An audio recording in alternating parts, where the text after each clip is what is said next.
Hello, our friends, Evolutionary Energy Arts family. Hello there, welcome back. So guys, this is how we started out a video yesterday, showing you guys the apples coming in,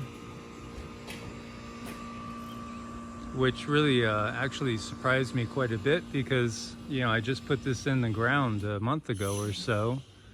Maybe it was 2 months ago. But yeah, already apples. And actually in the greenhouse there we have kumquats, limes, and some oranges growing. You know, don't think because you're in a cold climate it's impossible to have things like citrus. You can do it. You know, you're gonna have to move it around, and here in the winter almost every day is gonna be above freezing. But at night, yeah, we could drop below freezing, so then we have to bring things in but put it out in the sun when it's nice. It is doable, and where there's a will there's a way. Yes, I mean that's the thing too. you got to find your why. When you find your why, then you'll find your way. Absolutely. So we just wanted to share with you guys our first people that we worked on today. And, you know, they're family members that we've worked on, the entire family. Energetically, spiritual coaching, Vedic astrology charts, everything. And one of their family members had passed on, and they just wanted to make sure that family member was okay, because that family member, when they were in the hospital, they got something done, and I know you guys know what we're talking about. So they were worried about them having a hard time on the other side.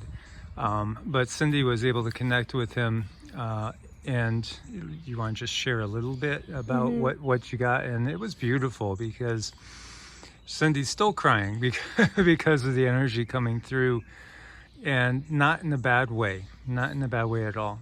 No, I mean there's a whole lot of healing, and this soul is so beautiful and so profound. It's like I can feel that energy and everything that he gained from being here on this 3D plane is just, you know, he wouldn't trade it for the world. But yes, he does have some work he needs to do on his energy body, but he had such a great learning experience while we were here, and we were able to get enough confirmation, you know, just to confirm that who I'm connecting with is that family member. And the amount of tears and joy that he had, that he was able to connect with his family today, was just immense, you know. And it was so healing. And in fact, I'm still processing some of the healing things, and that's what goes on when we reach a family member that is crossed over.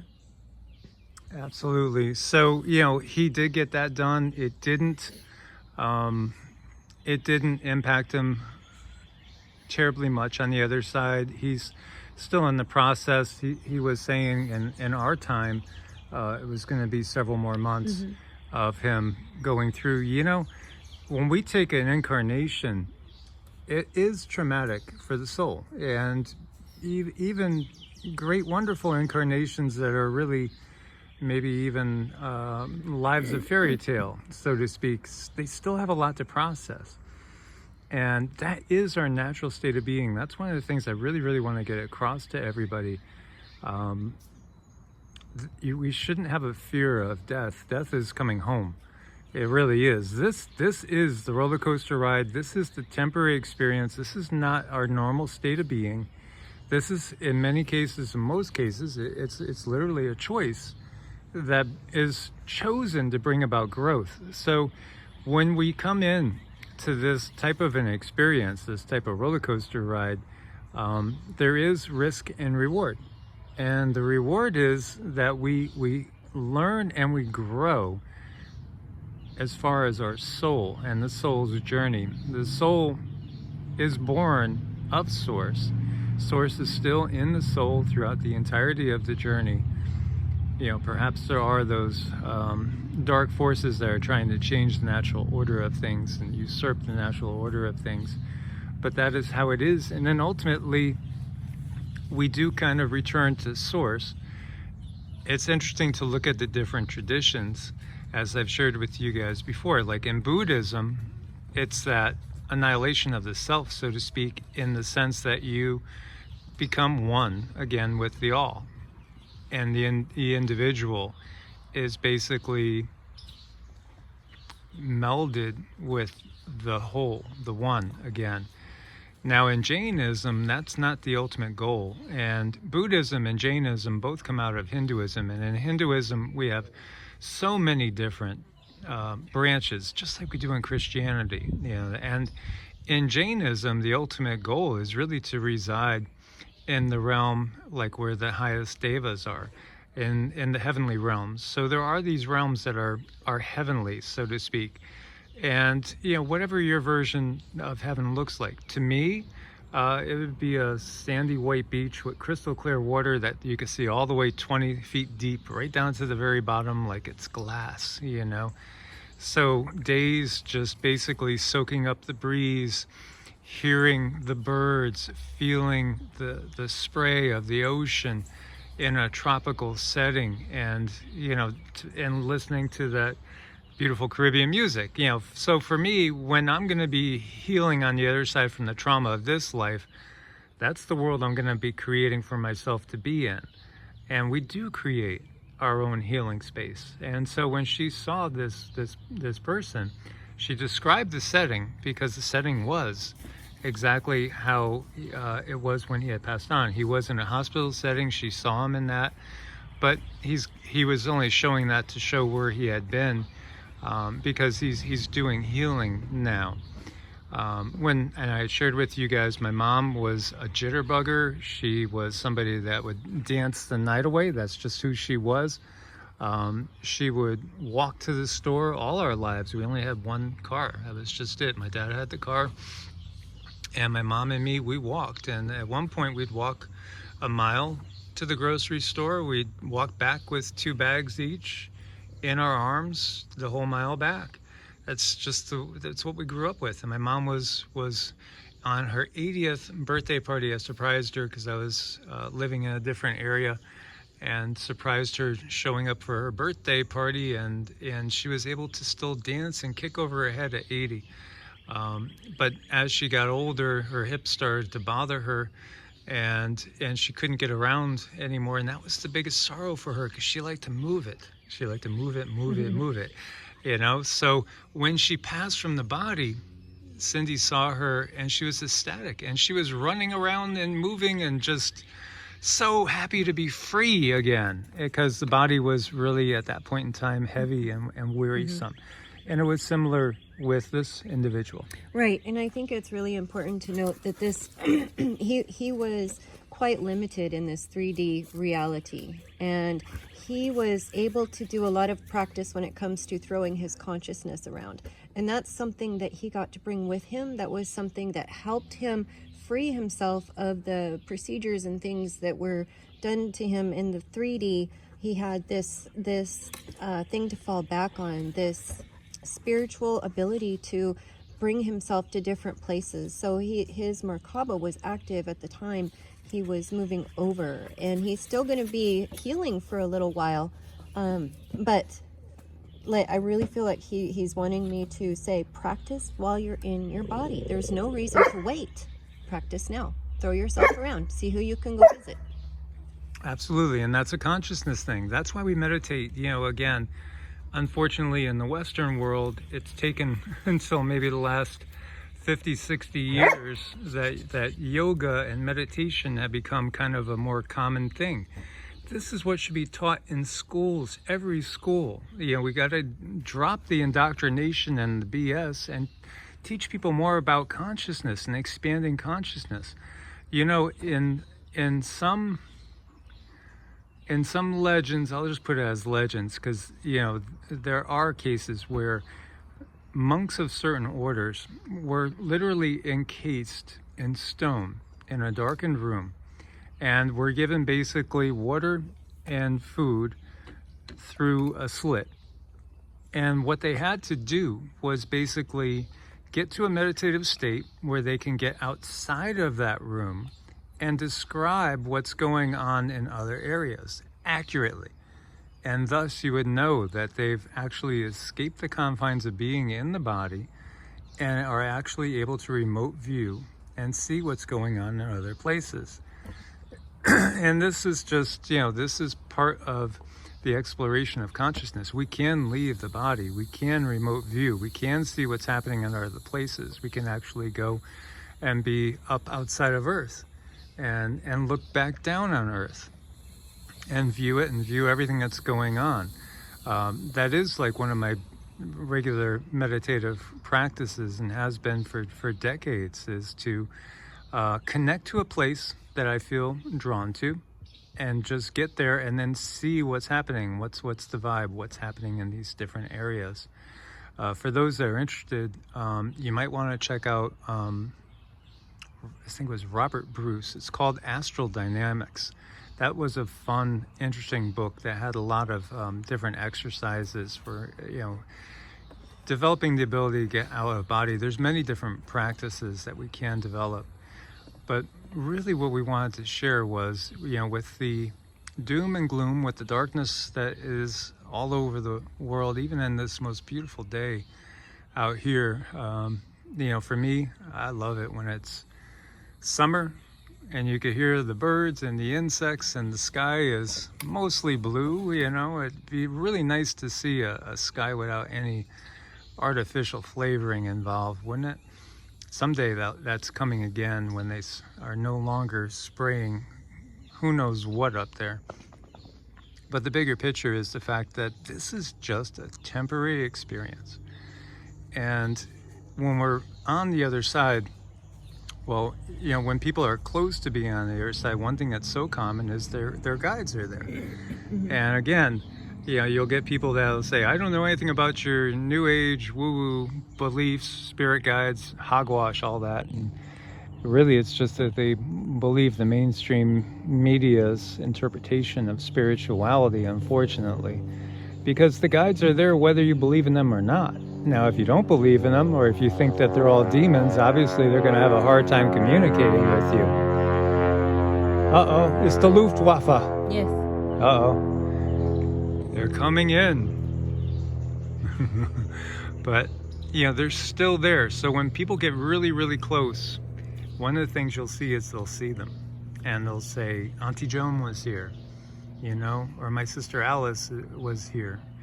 And people will be like, oh boy, they're hallucinating. No, they're not hallucinating. Their consciousness is shifting to the astral. It's shifting to where they're seeing beings that are always around them, helping and guiding. But now, because they themselves are starting to go into the process of leaving the body, they're actually seeing what's always there. Mm-hmm. And might I add, the one important thing today about this beautiful being that I channeled, he was really grateful for all the time that he did get to spend here in 3D. Although he was uncomfortable a lot of the times, he was unable to communicate the way he wanted to. He said there was such profound growth here in the 3D. It was just an honor to be able to capture that and bring it home to where he's at now. So that's one thing that he really has no regrets. He said he wouldn't change a thing. He wouldn't change one thing. Yeah, and again, this is somebody that many would have viewed as having certain handicaps in life. And handicaps sometimes are opportunities as well, for the soul to experience things in perhaps ways that it wouldn't be able to experience if the handicaps didn't exist. So, again, it's seeing that bigger picture.